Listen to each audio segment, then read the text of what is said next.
Gentlemen, it's been great interviewing you over the last 20 minutes or so. I wanted to save this question to the end. What initially led each of you into your respective areas of expertise? Henry, I'll let you take this one first. I'm from Ireland originally, and I began by getting interested in technology in the early 1990s when the internet was beginning to get going. And at one stage, I nearly jumped ship and thought, okay, I want to go to Silicon Valley and I want to figure out what is happening there. And then I figured, well, my skills were probably more the skills of somebody who studies and who thinks about this stuff than somebody who actually builds it. But ever since then, I've been fascinated by information, and in particular in the relationship between information technology and politics. So this has gone in a variety of different directions. Abe and I, for example, have collaborated a lot, thinking about privacy, thinking more recently about the weaponization of the world economy, as we discussed at the beginning of the interview.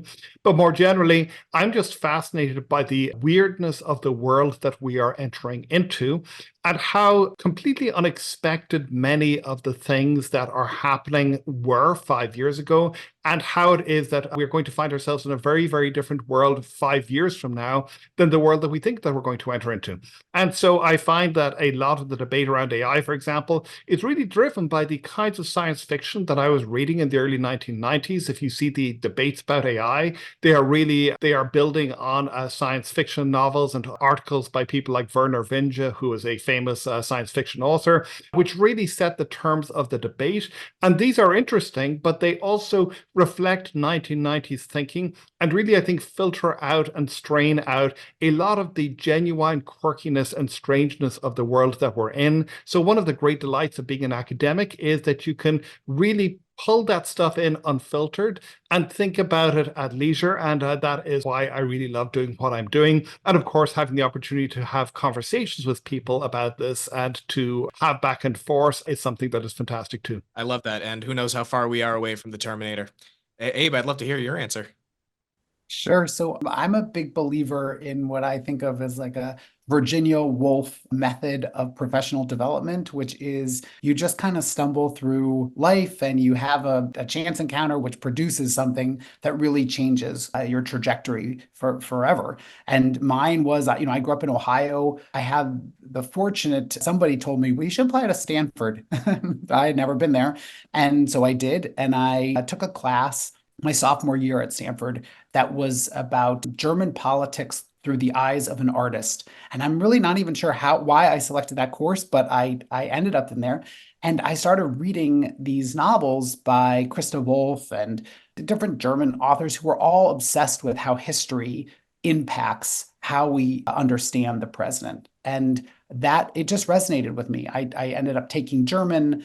I got a Fulbright and I went to live in Germany for several years. And then when I came back to the States, I ended up in the Bay Area again at Berkeley, where I did my PhD.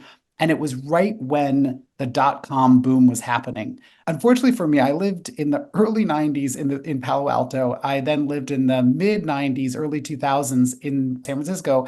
I never once made a cent off of any IT company. I have all these friends who are like, oh yeah, I'm going to work for Google. And I was like, well, what's that? But anyway, I took this passion about thinking about how history informs the present and thinking about how the places where we live, the context, helps us understand the world. And I was living through these moments where technology was really disrupting politics. It was opening up conversations that had really been settled, for a long time. We had been thinking about privacy or free speech or the way that communication could be a weapon by saying this, these weren't really the heart of where the conversations are. And I think Henry and my work really shows how these things that have been taken for granted, these very arcane infrastructures, the plumbing of the international economy, whether it's the internet or finance, that they really are the site of huge conflicts in our societies. And whether you think about what's happening around TikTok right now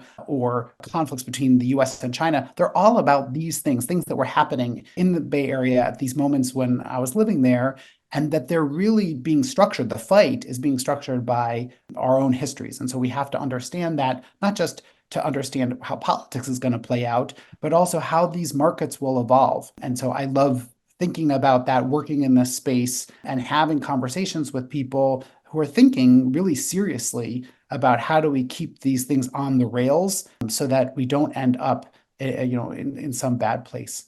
That is fascinating, Abe, and I'm glad you were able to have those conversations. I'm glad that I was able to have this conversation with you guys. I think you're both incredibly intelligent and very fascinating. I want to thank you for your time. That is going to conclude our conversation with Abe and Henry. Gentlemen, thank you again. Thanks, Drew. Thank you so much.